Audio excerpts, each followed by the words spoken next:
कल कथा में कहा था, स्मरण में होगा आप लोगों के, देवी को प्रसन्न करने के लिए अग्नि की जरूरत पड़ती है और शिव को प्रसन्न करने के लिए जल की जरूरत पड़ती है। कल की कथा में कहा था। जितने देवी के उपासक हैं या अष्टमी नवमी पूजने वाले हैं, वो कंडा जलाकर, गोबरी जलाकर, गाय का गोबर सूख जाता है उसको जलाकर उसमें धूप छोड़ते हैं।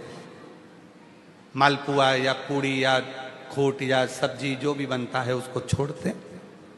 अष्टमी नवमी पर पूजन करते हैं, धूप देते हैं, अग्नि में छोड़ते हैं। क्यों छोड़ते हैं? क्योंकि देवी अग्नि से प्रसन्न होती है और शिव जल से प्रसन्न होता है। देवी अग्नि से और शिव जल से। उसकी प्रसन्नता हमें सुख देती। केवल 4 नवरात्रे होते हैं, 2 गुप्त होते हैं, एक चैत्र का होता है, एक शरदी होता है। केवल 4 नवरात्रे ऐसे होते हैं जिन नवरात्रे में शिव जी के मंदिर में अगर दीपक भी लगाया जाता है तो लंबी बत्ती का लगाया जाता है। बाकी के समय में शिव के मंदिर में गोल बत्ती का दीपक लगता। क्यों?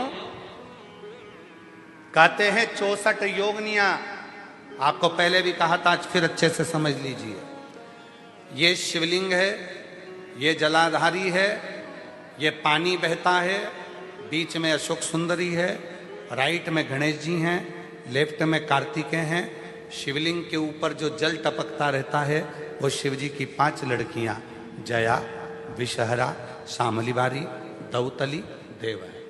ये पीठिका पार्वती जी का हस्त कमल। ये पीठिका पार्वती जी का हस्त कमल। इस पीठिका के नीचे जितना मोटा भाग रहता है, शिवलिंग जहां रखा है उस पीठिका का जितना मोटा भाग, जहां से पानी नीचे गिरता है, जितना मोटा भाग होता है, इतने पूरे मोटे भाग में मां आद्य शक्ति के 64 योगनियां यहां पर विराजमान होती हैं। जब हम जल समर्पित कर कर लंबी बत्ती का दीपक नवरात्रे में लगाते हैं तो जो 64 योगनियों की जो शक्ति है, 64 योगनियों का जो फल है, देवी की आराधना और साधना का जो फल है, भले हमने व्रत करा नहीं करा, भले हमने पूजन करी नहीं करी, भले हम नवरात्रे में कोई व्रत साधना तप नहीं कर पाए, कोई बात नहीं, पर जिसने शिव को जल चढ़ाया, ये जल बहकर यहां से निकलेगा। वहीं पर सम्मुख में शिव के लंबी बत्ती का घी का यदि दीपक लगाया, और कितना दीपक, दीपक कैसा, तो कहा जब हम शिव को नवरात्रे में केवल दिया लगाने के लिए जाते हैं, लंबी बत्ती होती है, तो उस दिए के अंदर घी को ज्यादा नहीं भरा जाता, केवल बत्ती को डुबोया जाता है और उस दिए में रखा जाता है, जलाया जाता है। शिव और वो 64 योगनियां जो यहां विराज रही हैं, यहां शिवलिंग, मां आद्य शक्ति दुर्गा भवानी, गणेश जी, कार्तिकेय, अशोक सुंदरी, शिव जी की 5 लड़कियां और ये 64 योगनियां। और 64 योगनियों के बाद में ये जल बहकर जाता है जितनी दूर तक, यहाँ 33 कोटि देवताओं का स्थान होता है।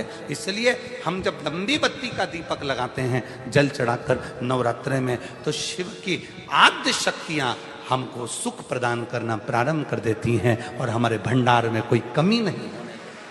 वो भंडार की कमी को दूर। इसलिए कई लोगों ने तो गीत भी बनाया है, भजन भी बनाया है। वो कहते हैं ना, मैं तो लाई हूं दाने अनार के, मेरी मैया के 9 दिन बाहर के। मैं तो लाई हूं दाने अनार के, मेरी मैया के 9 दिन बाहर के। माँ आद्य शक्ति की आराधना साधना के साथ शिव की साधना हो तो वो बल देती।